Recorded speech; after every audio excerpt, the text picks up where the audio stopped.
Fala, fofuchas e fofuchos, estamos aí de volta, né? Continuando nossa quarentena, estamos aí com essa correria aí.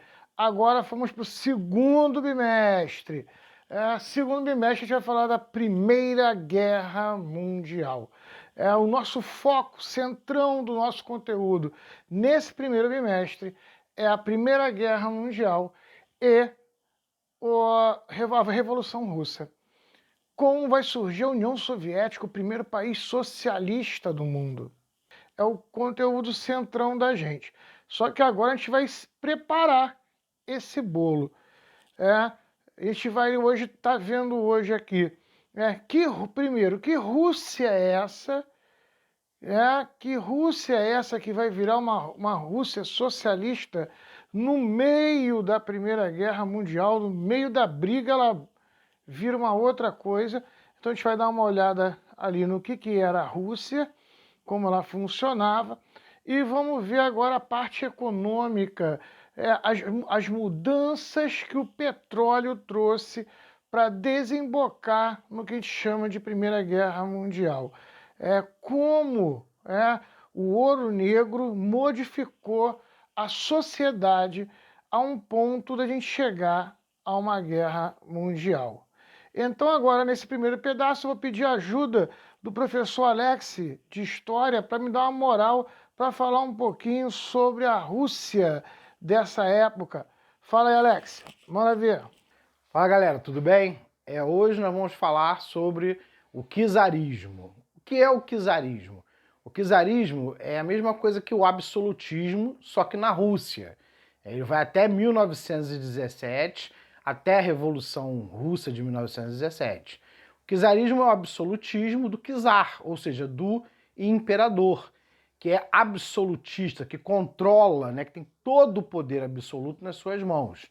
E o czarismo, que foi até 1917 na Rússia, vem da palavra czar, ou seja, czar é imperador, significa imperador, que deriva de uma palavra chamada César, ou César, que é imperador, vem lá do Império Romano. Lá no Império Romano você tinha o César, ou César, o imperador. Muita gente acha que é nome, né? Faz parte de um nome, César. Não, César era o título de imperador. Daí Caio César, imperador César. Júlio César, imperador Júlio. Na Rússia, o imperador é chamado de czar, C-Z-A-R. Na Alemanha, por exemplo, é Kaiser, é imperador também, ok? E o último imperador da Rússia foi o Nicolau II. O Nicolau II, ele gastava muito dinheiro com joias, festas, viagens. Enquanto isso, a população da Rússia passava fome, né, vivia uma situação gravíssima de miséria, desemprego, inflação. E o imperador, né, e toda a nobreza czarista não estava nem aí, não se preocupava com a situação da população pobre, miserável. Se não bastasse isso, né, esse desleixo do imperador, do czar, né, ele ainda acabou envolvendo a Rússia em duas guerras que acabaram piorando a situação econômica da Rússia. A primeira é a chamada Guerra da Manchúria. A Manchúria é uma região entre ali a Rússia e a China, o Japão, que vai entrar em disputa entre o Império Russo e o Japão. O Império Russo gigantesco, o Japão pequenininho, mas como já tinha passado por uma revolução, que a gente vai ver numa outra aula, né, que é a Revolução Meiji, o Japão já tinha se industrializado, já tinha passado por uma revolução industrial e vence a guerra. A vitória do Japão levou a Rússia à ampliação dessa crise, dessa fome, dessa miséria, porque a população, né, que tinha que ir para a guerra deixava o campo, a produção diminuía, os alimentos iam para os soldados em vez de ir para a população, gastos do governo com a guerra, quer dizer, a crise, né, piorou mais ainda. E mais adiante, a Primeira Guerra Mundial, que aí realmente leva à decadência e o fim do czarismo. Quer dizer, já não bastasse a miséria, a fome que a população estava vivendo, o czar ainda coloca a Rússia, por causa dos seus interesses imperialistas, na Primeira Guerra Mundial. E aí a Rússia, na Primeira Guerra Mundial, vai ter um gasto gigantesco.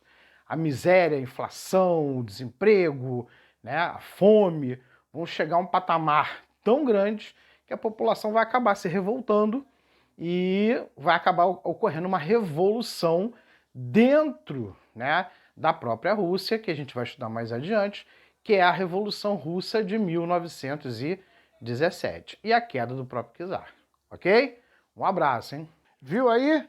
Então, de um lado, lá no Oriente, a Rússia, Japão, né, dando seu jeito aí. Agora vamos ver aqui Estados Unidos. A gente vai ver o petróleo. Surgimento do petróleo, do automóvel, e como isso daí vai dar uma corrida ao que a gente chama aí de sociedade, La Belle Époque. Vamos dar uma olhada aí? Seguindo. A febre do ouro negro teve um começo modesto. Ocorreu em Titusville, Pensilvânia, na costa leste dos Estados Unidos, perto de um riacho onde a presença de óleo era tão óbvia que o rio recebeu o nome de creme de óleo.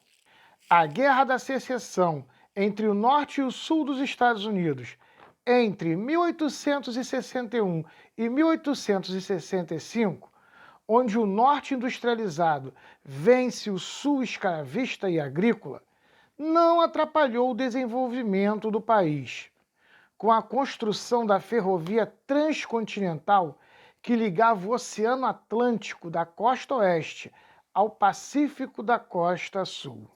Em 1850, algumas décadas antes do automóvel, o petróleo passou a ser necessário para a lubrificação de engrenagens de trens e das máquinas das fábricas, que antes utilizavam óleo de baleia. Com a morte das baleias, faltava óleo e o preço do óleo subia.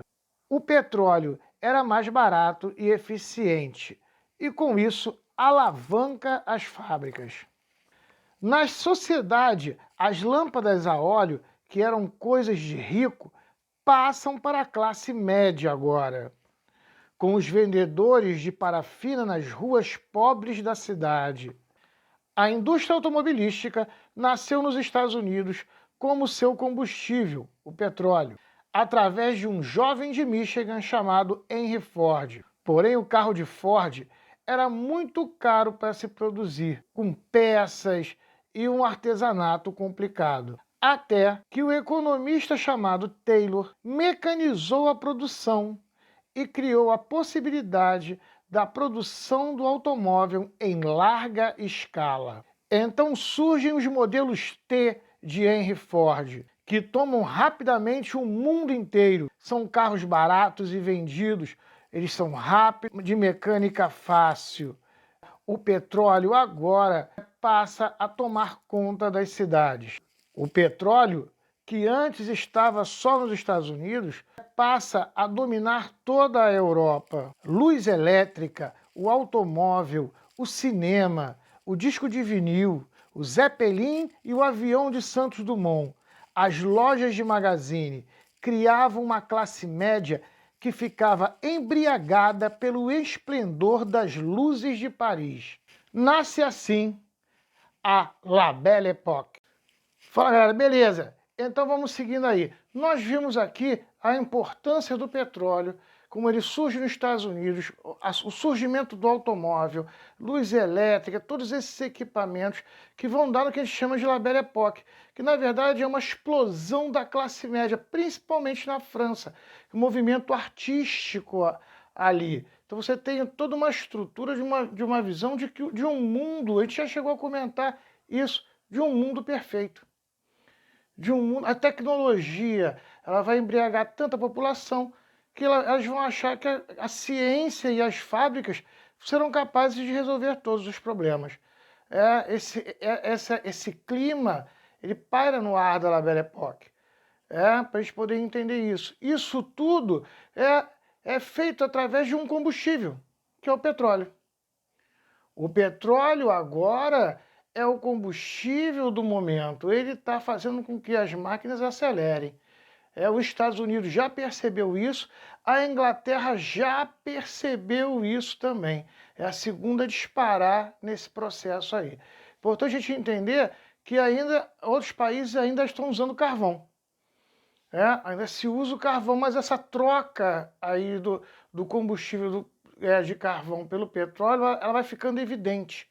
A gente vai ver aqui ao longo da Primeira Guerra que ela começa uma guerra ainda a cavalo. A gente vai estar falando isso aqui na próxima aula, ainda a cavalo, com combustível do carvão, vai terminar em cima de tanques e jipes, metralhadoras, aviões, navios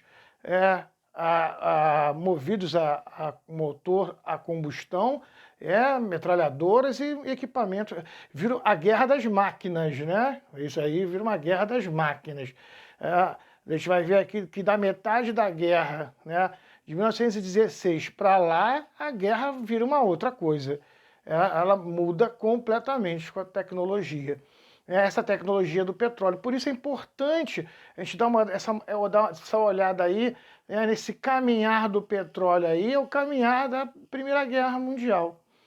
Então a Inglaterra, ela está com as fábricas explodindo e ela quer usar o petróleo. Então ela começa a buscar petróleo. Ela vai buscar onde? No Azerbaijão. Olha aqui o mapa. Eu nem coloquei aqui a parte da França, de Portugal e Espanha, porque a gente já conhece, né? Aqui, ó, a Península, né, Ibérica, a gente até já conhece, eu até cortei aqui para deixar mais espaço para cá para a gente poder entender isso aí. Então entenda que a gente vai estar observando aqui, a gente vai estar discutindo isso.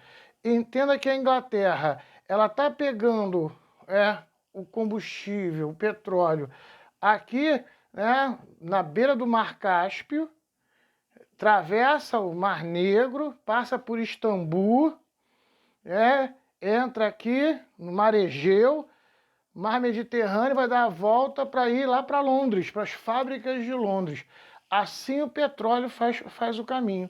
É assim que o combustível que gera toda essa nova sociedade, ele está vindo. Que eu quero que a gente entenda que essa Alemanha que a gente falou aqui no final do bimestre passado, a Alemanha de Otto von Bismarck, aquela Alemanha que derrotou a França e pegou a Alsácia-Lorena, que era uma região rica em ferro e rica em carvão. Então as fábricas alemãs agora têm carvão e ferro. Eles estão olhando para o petróleo também. Eles também estão de olho no petróleo. Então o sonho deles é fazer o quê? Uma ferrovia que vá de Berlim até Bagdá, onde já se tinha petróleo também. Só que aí é um choque, aí que é importante a gente entender aqui, ó. Há um choque, há um encontro entre os caminhos do petróleo da fábrica, das fábricas inglesas, e um possível caminho do petróleo da Alemanha. Então, alcançar aqui também, para os alemães, é cortar o fornecimento de petróleo para a Inglaterra. Tranquilo até aí, gente? Deu para a gente entender? Foi? Vamos seguir?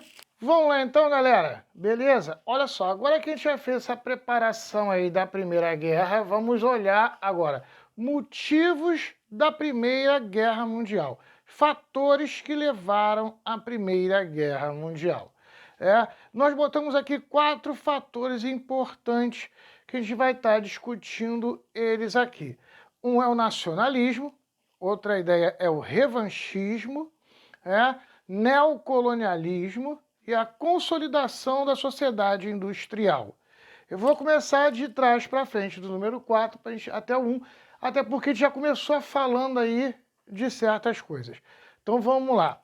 Primeira coisa, consolidação da sociedade industrial. A gente acabou de falar aqui agora. Agora é uma sociedade classe média. Vamos botar aí, ó, 60%, 70% da população mundial agora vive nas cidades. São pessoas urbanas, são pessoas que compram em loja, tem conforto, tem luz elétrica, olha só, o mundo mudou. Essa consolidação foi o que a gente falou aqui, ela vem do petróleo, Então, ter petróleo é ser uma nação agora poderosa. Então, a importância do petróleo, como a gente botou aqui, ó, a Belle Époque, e a guerra das máquinas, que a gente falou aqui, que a guerra vai ser uma guerra que quem vence é quem tem o poderio, o maquinário militar mais forte. Aí começa, a gente vai ver essa briga aí, quem está com maquinário e quem tem petróleo para lutar. Tranquilo? Então esse aqui, o 4, a gente já viu, a gente já deu essa olhada. Agora a gente vai para o neocolonialismo. Falamos aqui no bimestre passado, só dando aquela relembrada, que Inglaterra, França e Bélgica saíram colonizando a África, quebrando, separando a África em pedaços e colonizando ela. Beleza, e vimos aqui quando surge o nacionalismo italiano, quando surge a Itália, com a unificação da Itália, a unificação da Alemanha, surgindo aí o Segundo Reich. Não foi isso? Então, principalmente a Alemanha e a Itália, agora vão invadir também a África e começar uma briga de colônias ali dentro. Vai ser a Alemanha invadindo território que é da Inglaterra, a Inglaterra invadindo da França, a França invadindo da Itália, a Itália invadindo... Começa uma briga ali de colônias. Para você ter uma noção, só vou pegar um exemplo aqui, o Marrocos, que foi uma colonização inglesa, depois os franceses entram ali, depois a Alemanha tenta invadir, os franceses tomam, o Marrocos fica uma briga ali, né? Que a gente vai ver aqui essa resolução do Marrocos aqui, com um tratado entre França e Inglaterra. Então, para você perceber, essa briga por colônias ali na África, esse domínio de colônias ali na África também é o jogo aí. Para que colônia? Colônia, primeiro, porque fornece matéria-prima para as fábricas e porque é consumidora dos produtos das fábricas. Então, esses países são países industrializados. Lembre-se aí que a gente está falando, a Primeira Guerra Mundial é uma guerra de países industrializados. Por que mundial, André? Porque, primeiro, ela acontece na Europa, principalmente com os países europeus e asiáticos. Ela vai brigar por petróleo ali no Oriente Médio, vai entrar também aí as colônias na África, até entrar os Estados Unidos. Aí os continentes todos estão aí dentro da guerra. Todo mundo envolvido. A gente vai ver já lá para o meio da guerra a entrada dos Estados Unidos na guerra. Tranquilo? Então aí, já vimos a consolidação aí da sociedade industrial, essa coisa aí da classe média, do petróleo. Vimos aqui a colonização, neocolonialismo, a briga por colônias, o revanchismo principalmente entre França e Alemanha. Lembra que a gente viu aqui que a unificação da Alemanha acontece na Guerra Franco-Prussiana.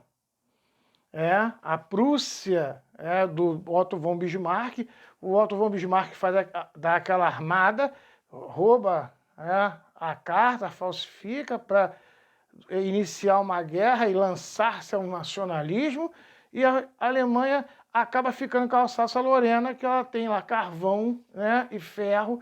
Então, a gente falou aqui, há uma humilhação com os franceses. A Alemanha, o Segundo Reich, nasce dentro do Palácio de Versalhes. Eles fazem isso e humilham os franceses. Então já tem aquele sentimento de raiva dos franceses ali dos franceses com a Alemanha. E a gente vai ver aqui os tratados, a Tríplice Aliança, que a gente vai ver daqui a pouco aqui, vou mostrar em mapa, a Tríplice Aliança que você tem aí a Alemanha, a Áustria, a Hungria e a Itália, meio que isolam a França sozinha num canto ali da Europa, né? Bota meio que a França do lado de fora. Então esse revanchismo aí é fundamental para você entender isso. Tranquilo até aí, gente? Agora vem o caráter étnico nacionalista. Tudo isso nesse caldeirão. A Primeira Guerra Mundial um caldeirão de acontecimentos, um caldeirão de razões aí que se mistura e explode. Você tem aí várias briguinhas internas. É como o professor Alex falou, você tem uma pessoa que brigou, né? A menina tomou o namorado da outra, aí ficou aquele clima ruim, tal, mas elas não brigaram. Um certo dia, né, no pátio, uma pisa no pé da outra, aí o pau estanca. Elas começam a brigar, as amigas começam a entrar também no meio, que uma já uma vez falou não sei quem de não sei quem, uma vez, percebeu? Aí vira uma briga generalizada. A Primeira Guerra Mundial é mais ou menos isso. Você tem vários pequenos motivos aí, você tem um estopim que explode o bagulho e tudo vira uma guerra. A gente vai estar falando aí. Tranquilo até aí, gente? Beleza. Para a gente entender o nacionalismo, vai ficar mais fácil porque a gente já conversou um pouco sobre o pangermanismo. Você tem, como a gente viu ali no quadro, pangermanismo e você tem o pan-eslavismo. Vamos entender aqui. O pangermanismo a gente já falou, aquele papo, né, dos arianos serem a raça superior, a criação do segundo Reich. Então você tem aí um povo ariano que está pensando em montar um império ariano sobre a Terra. Então tem todo aquele discurso ali. Então, inclusive, a gente vai ver aqui que as alianças são feitas entre países de característica ariana. Todos eles que têm essa característica ariana, eles se unem num grupo só. Só que em volta desses países aí, que são arianos, principalmente, como a gente falou, a Alemanha, que não está aparecendo aqui para a gente, mas a Áustria, Hungria, a Áustria está aqui, a Hungria está aqui, a Alemanha está mais para cima, eles estão cercados aqui de vários países eslavos. O povo eslavo é o povo russo. Olha lá para o pessoal da Rússia, aquela característica ali é o eslavo. A gente aqui não consegue ter a menor diferença, mas eles lá, eles conseguem se perceber. Esse povo eslavo foi um povo que durante a história foi muitas vezes dominado e escravizado pelo povo ariano. Tanto que a palavra escravo vem da palavra eslavo.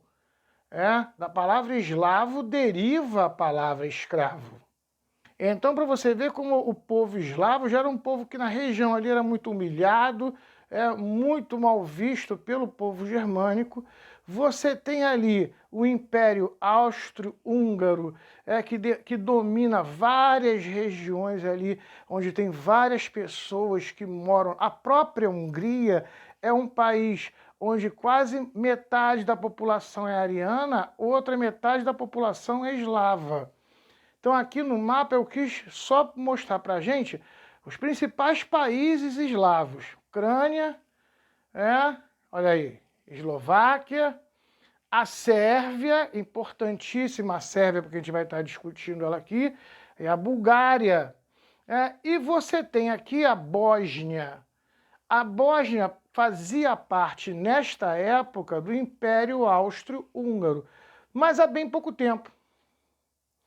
Para você ter uma ideia, a Primeira Guerra Mundial ela vai de 1914 a 1918, e a Bósnia ela tinha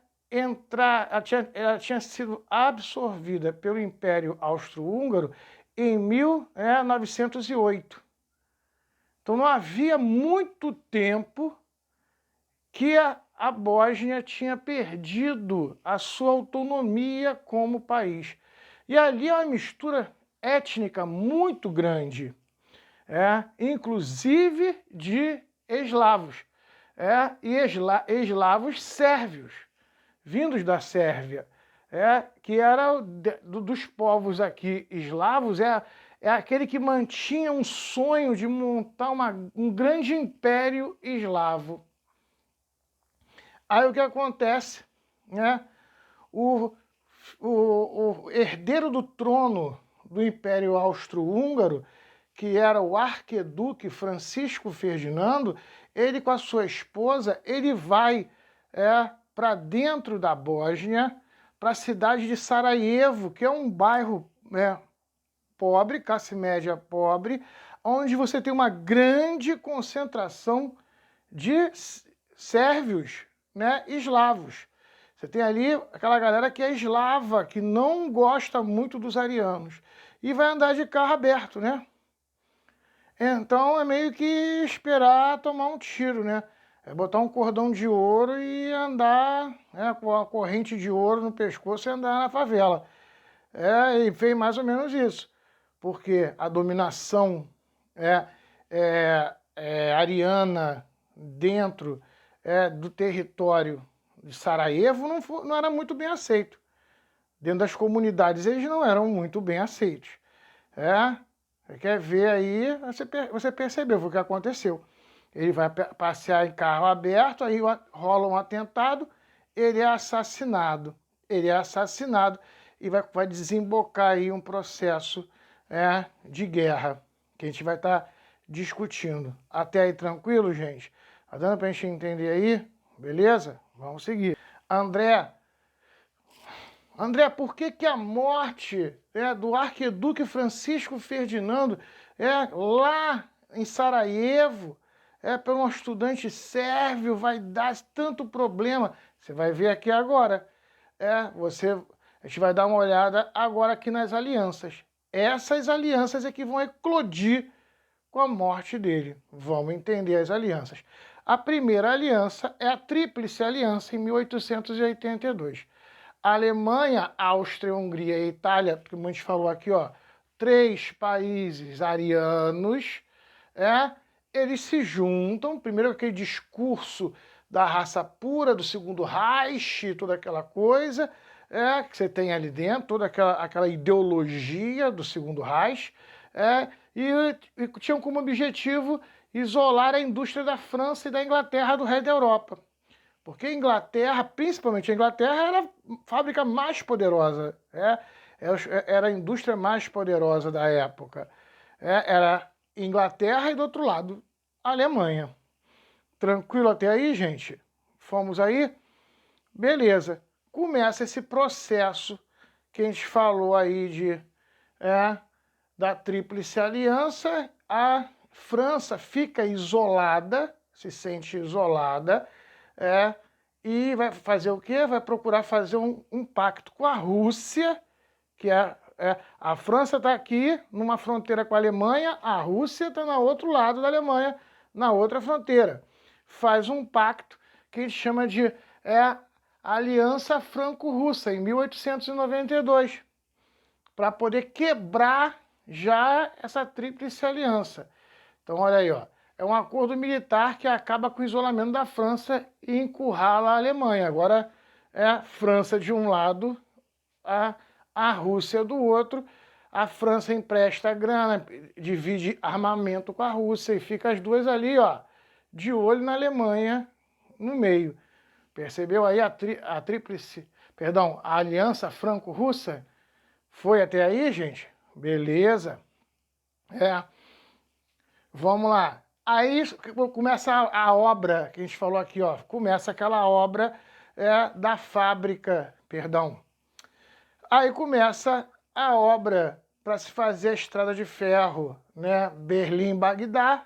A Inglaterra não acha isso, muito interessante, e está preocupado também com a Alemanha. Primeira coisa que ela vai fazer é fazer acordos com a França. Então quer dizer que a Alemanha queria isolar nós duas aqui, do resto da Europa? Beleza, vou fazer o acordo com a França. Mas lembra que falou que rolava umas brigas de colônias na África? Então, eu até falei do Marrocos. Então, a França, essa entente cordiale aqui, vai ser um acordo entre Inglaterra e França. Tipo, toma aqui a tua colônia de volta, você me dá a minha, toma aqui o Marrocos, eu reconheço o Marrocos que faz parte da França, vamos equalizar isso tudo para ter um pacto de autodefesa entre nós. Então, olha aí, ó, em 1904, né, a Entente Cordiale é um acordo de paz de ajuda mútua militar entre Inglaterra e França, por trocas de colônia na África. Eles vão acabar com esses problemas porque a Alemanha está aparecendo, chegando aí, e a gente está ficar brigando entre a gente aqui, não vai resolver. Então vamos fazer aqui, ó, você fica com a tua colônia tal, eu fico tal, reconheço isso teu, você reconhece isso meu, acabou aqui a África, a gente não discute mais e agora vamos se preocupar com a Alemanha. Até aí tranquilo, gente? Vamos lá. Lembra que vocês viram aqui com o professor Alex a guerra da Rússia com o Japão? Lá no Oriente, aquilo tudo? É bem próximo ali do que a gente falou do petróleo que vem da Inglaterra. É daquela região ali. A Rússia também está naquela região ali. E ver a Inglaterra ali, ficava meio que brigando com a Inglaterra também por aquele território ali. Então, elas vão tentar entrar num acordo. Não, vamos parar de brigar, a mesma coisa que aconteceu ali, que a gente falou aqui, aconteceu com a França. Vamos parar de brigar, entendeu? A abertura ali para o Mar Cáspio eu uso, você usa, eu vou passar meu petróleo, você passa as suas mercadorias, vamos nos acertar aqui, isso aqui te pertence, isso aqui me pertence, faz um acordão com a Rússia para eles dois controlarem ali o Mar Cáspio da saída do petróleo. Tranquilo? Então, esses três acordos aqui viram o que a gente chama de Tríplice Entente. Então, você tem de um lado a Tríplice Aliança e outro lado a Tríplice Entente. Deu para entender esse acordão aí, gente? Beleza? Fomos até aí? Vamos seguir. Vamos lá, então. Olha aí, voltamos aqui nesse mapa que agora você viu as alianças, agora você vai entender. Você vai entender que a Rússia faz um acordo como a gente falou aqui, com a Inglaterra para controlar essa saída aqui, ó, do Mar Cáspio, de mercadorias. Esse trajeto aqui agora fica sendo utilizado pela Rússia e pela Inglaterra, e a Inglaterra passando o petróleo dela, eles controlam isso aqui, não querem a passagem da linha de ferro. Só que aí tem um problema.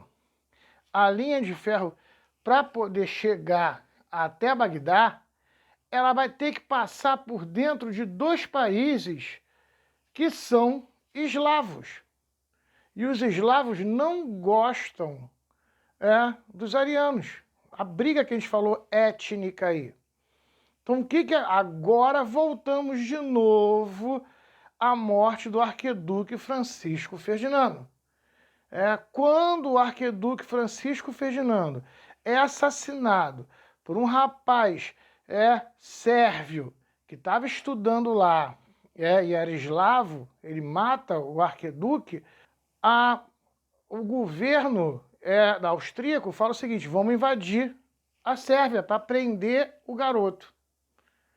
A ideia é essa. Ele assassinou o herdeiro do trono, então a gente vai invadir a Sérvia para prender ele. A Sérvia vira e fala: não, aqui a gente tem lei. Nós vamos prender o garoto e vamos julgar ele. Vocês não vão entrar com o exército aqui dentro. A Alemanha, que já queria realmente derrubar a Sérvia, vai virar para a Áustria e falar: não, invade, pô, invade que eu garanto.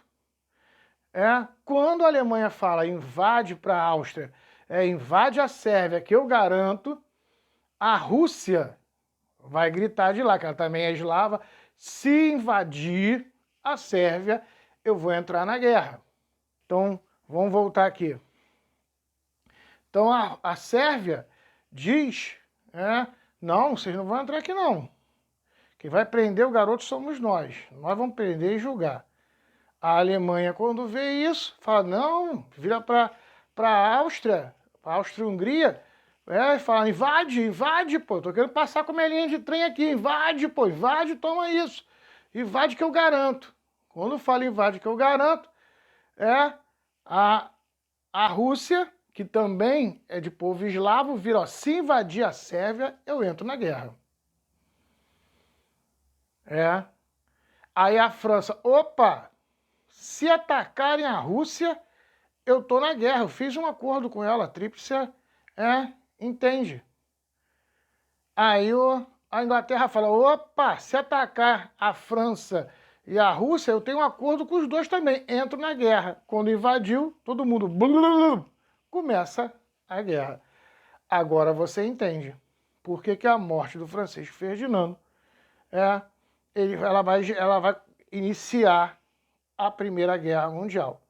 Então, só recapitulando aí, para a gente fechar, esse pedaço aí do início da guerra, o jovem estudante sérvio, que era eslavo, mata o arquiduque Francisco Ferdinando, que era o herdeiro do trono da Áustria-Hungria, aqui em Sarajevo, e o governo austríaco fala, vamos invadir a Sérvia.